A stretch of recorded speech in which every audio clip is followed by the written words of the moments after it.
Hello. Hello. Welcome. You must be John and John. Yeah, I'm John Greaves. I'm John Mayer. What do we have here?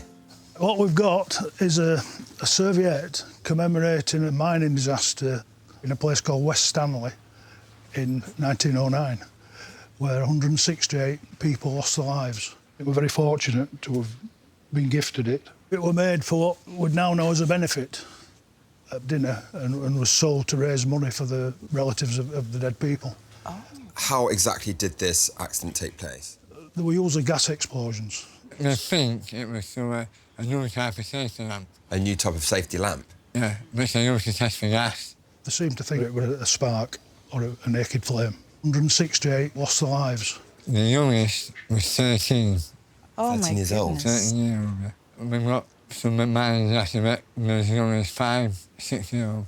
Children as young as 5 or 6 went down into the mines. Yeah. They were considered to be cheap. They did menial tasks. They were opening doors. There was lots of doors, restricting airways. Some would pull the tubs, crawling on all fours, dragging the coal. Wow. Are you both miners? Ex-miners, yeah. Ex-miners? Yeah. But I've got coal running through my blood. My dad were a miner, his dad were a miner. Went underground at 16. That was in 1970. Continued working up to 1995 when we actually filled the pit in. Personally, I loved it. It was hard, it was difficult. Yeah. Camaraderie and trust were just unbelievable. Day in, day out, you're trusting people with your life.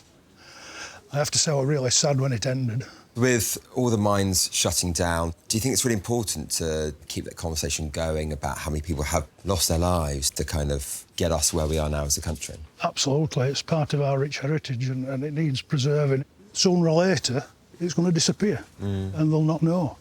What do you think, Ange? Well, I can see that it's been eaten by some bugs, for sure. And I can see that this is crepe paper and it looks so thin. And I think you did well to just put it in the frame and just leave it in there. Having it survive this much is just quite a feat. I mean, it's over 100 years old. I'd like to see it stabilised so it doesn't deteriorate anymore. If you could make it a little bit more presentable. What an amazing piece of history. It's so sad to see actually all these names written here. It's just really heartbreaking. It was quite common in the early 1900s to use crepe paper as a printing method for commemorative things such as this. It was considered more of a luxury. It was kind of lush thing to use.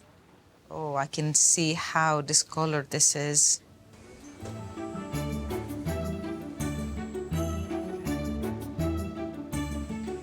I can't wash it because all of the orange areas are very sensitive to water. So I've prepared an agar gel. Basically, it's agar powder dissolved in water. I'll just cut a rough shape and I'll just put it directly onto my discolored area.